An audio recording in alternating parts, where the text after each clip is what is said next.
Ketika kami melakukan penelusuran secara spiritual, kami mencuba berinteraksi secara spiritual ke Gunung Merapi, Sumatera Barat, di belahan daerah tanah datar. Kami menemukan satu tempat seperti perkuburan, seperti makam. Dan ini penelusuran spiritual ini tidak dimaksudkan kami datang ke lokasi. Tidak datang ke lokasi. Kami berada di rumah dan lalu melakukan suatu proyeksi diri menuju ke lokasi tersebut. Melalui proyeksi diri itulah kami menemukan ada sebuah makam. Dan kemudian ketika kami meneliti ke atas lagi, kami menemukan satu tempat yang sangat indah sekali. Disitulah beliau duduk secara rohani. Bukan arwah yang mukadasah, bukan sosoknya orang yang wafat itu, tapi rohaninya. Yang janggut beliau itu sangat panjang, tinggi badan beliau itu, dan bersih. Dan saat itulah kami menyapa beliau dengan mengucapkan Assalamualaikum. Lalu beliau menjawab Waalaikumsalam dan terjadilah kontak. Disitulah kami baru mengetahui bahwa beliau itu bernama Datuk Suri Dirajo.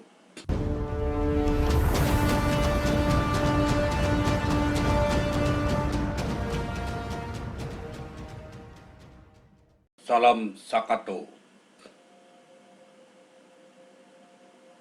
Saudara-saudara semua, banyak tokoh-tokoh yang disebut di dalam Tambo maupun di dalam Kaba tidak dikenal secara rinci sosok beliau itu. Bahkan untuk saat di zaman milenial ini, nyaris banyak orang tidak kenal lagi dengan nama-nama, kecuali hanya secuil orang yang belajar di Fakultas Sastra barangkali, atau di dalam fakultas atau di dalam jurusan daerah.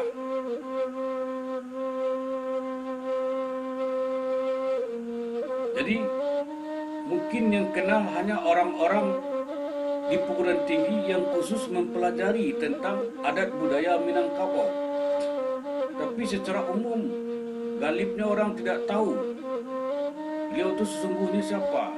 Jangankan itu, nama saja beliau orang tidak tahu. Nama beliau saja orang tidak tahu. Orang tidak tahu siapa itu Putih Indo Jelito, Putih Jamilan, atau Indo Jati, atau Datuk Suri Dirajo, Maharaja Alif, dan lain-lainnya.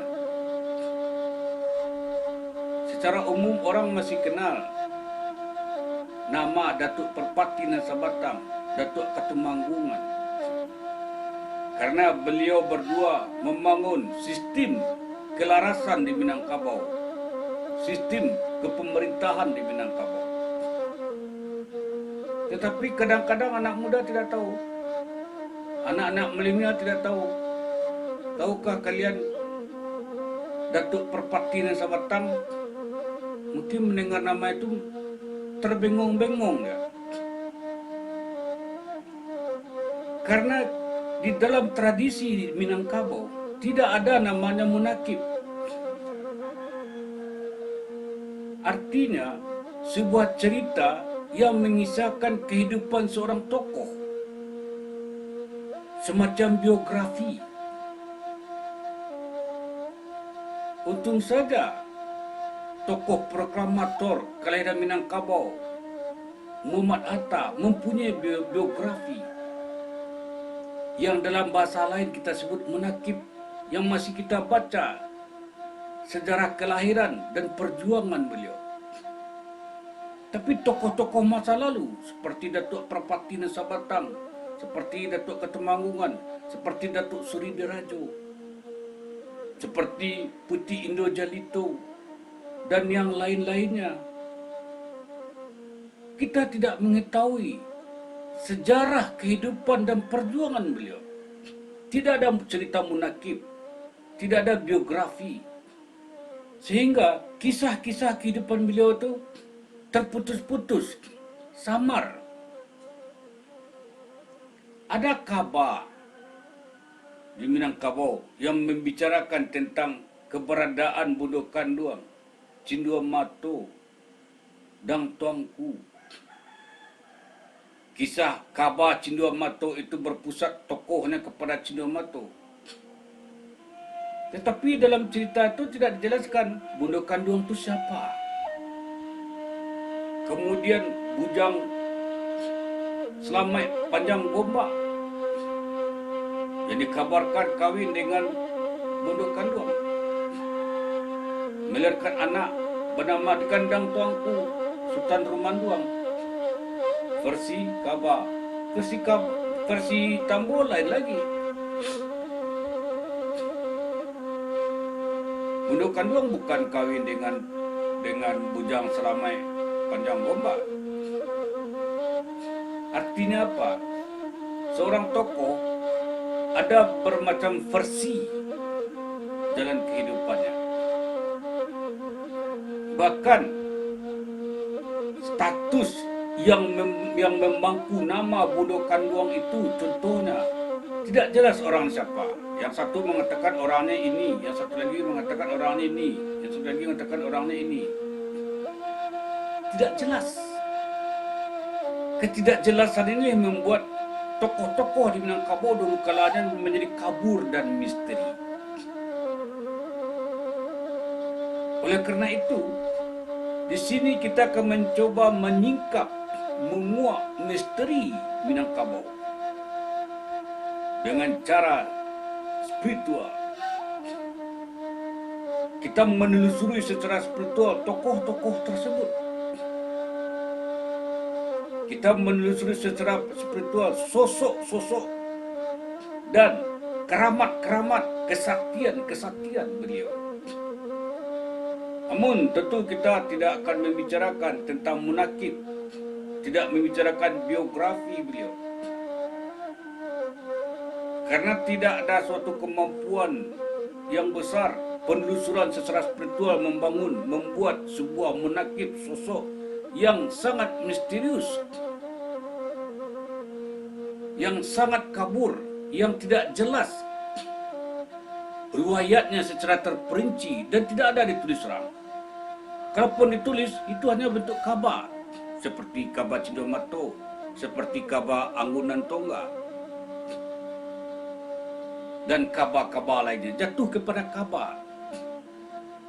Kalau jatuh kepada khabar, dia jatuh kepada sebuah karya sastra yang konon kabarnya dikatakan fiktif.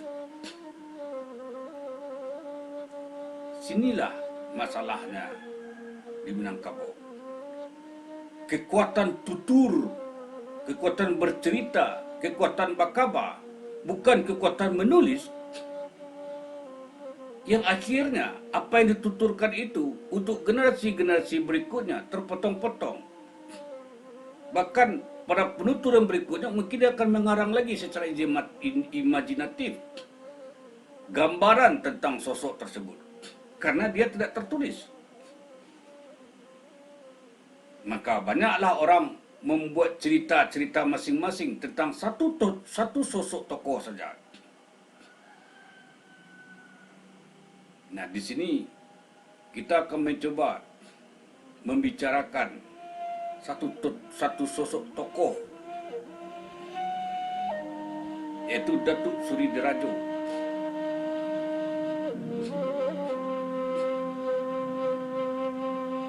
Datuk Suri Dirajo ada dua versi. Pertama, dia masuk ke dalam rombongan Sri Maharaja Diraja datang ke Melayu ini. Satu lagi, dia merupakan keturunan dari Sri Maharaja Diraja, versi Tambo yang lain. Yang kita bicarakan adalah Datuk Seri Dirajo generasi setelah itu. Generasi pertama Datuk Seri Dirajo adalah bisa jadi beliau orang yang ikut datang bersama Sri Maharaja Diraja, atau mungkin keturunan dari Sri Maharaja Diraja. Tidak persoalan. Yang akan kita bicarakan, beberapa ratus tahun kemudian ada orang yang bergelar Datuk Suri Dirajo. Siapakah orang yang bergelar Datuk Suri Dirajo itu? Pada generasi berikutnya, yang berdaulat di Priangan Perang Panjang. Nah, nama beliau itu adalah Daulat Tuanku Datuk Suri Dirajo. Ketika kami melakukan penelusuran secara spiritual, kami mencuba berinteraksi secara spiritual ke Gunung Merapi, Sumatera Barat, di belahan daerah tanah datar. Kami menemukan satu tempat seperti perkuburan, seperti makam. Dan ini penelusuran spiritual ini tidak dimaksudkan kami datang ke lokasi. Tidak datang ke lokasi. Kami berada di rumah dan lalu melakukan suatu proyeksi diri menuju ke lokasi tersebut. Melalui proyeksi diri itulah kami menemukan ada sebuah makam. Dan kemudian ketika kami meneliti ke atas lagi, kami menemukan satu tempat yang sangat indah sekali. Disitulah beliau duduk secara rohani. Bukan arwah yang muqaddasah, bukan sosoknya orang yang wafat itu, tapi rohaninya. Yang jambut beliau itu sangat panjang, tinggi badan beliau itu, dan bersih. Dan saat itulah kami menyapa beliau dengan mengucapkan Assalamualaikum. Lalu beliau menjawab Waalaikumsalam dan terjadilah kontak. Disitulah kami baru mengetahui bahawa beliau itu bernama Datuk Suri Dirajo. Lalu kami tanyakan, siapa nama kecil beliau? Dan sangat mengagetkan sekali. Nama kecil beliau atau nama beliau bukan gelar. Nama beliau adalah Sayyidina wa Maulana Auf bin Abu As-Sakaf radhiyallahu anhu, sahabat Rasulullah SAW yang 12 yang datang ke tanah Melayu ini. Yang kemudian beliau berdaulat di Priangan Perang Panjang yang disebut dengan Daulat Tuanku Datuk Suri Dirajo. Maka nama lengkap beliau adalah Sayyidina wa Maulana Auf bin Abu As-Sakaf radhiyallahu anhu, Daulat Tuanku Datuk Suri Dirajo.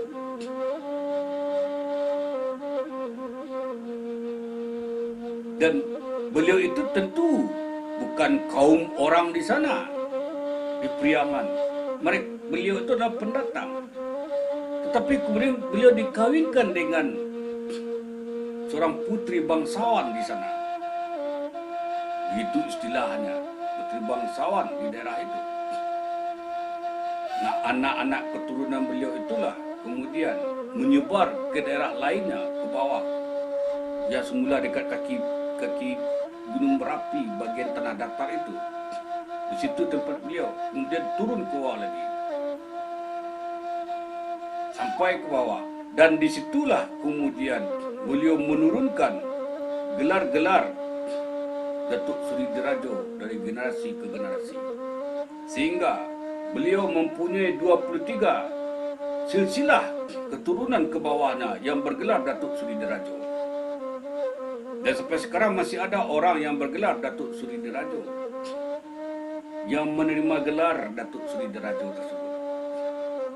Pewaris yang ke-23. Jadi Ranji Selasilah Datuk Seri Diraja masih hidup sampai sekarang, masih ada sampai sekarang, walaupun pewarisan gelar itu kepada kemenakan terputus dan kurun-kurun waktu ada 100 tahun lebih masanya terputus. Namun pewaris dalam kaum itu tetap menghargai keberadaan gelar itu sendiri, sehingga sekarang ada yang diangkat untuk memangku gelar Datuk Seri Diraja itu sendiri, sehingga hiduplah kembali gelar Datuk Seri Diraja. Oleh kerana itu, penelusuran spiritual semacam ini kami lakukan tidak lain untuk mencuba mengangkat kembali tokoh-tokoh kita Minangkabau yang tersuruk itu, mengungkapkannya secara menelusurnya, menelitinya, menelisiknya secara spiritual, karena secara empiris sudah tidak mungkin lagi. Demikian saja, saya mohon maaf. Wabillahi taufiq hidayah. Assalamualaikum warahmatullahi wabarakatuh. Salam Sakato.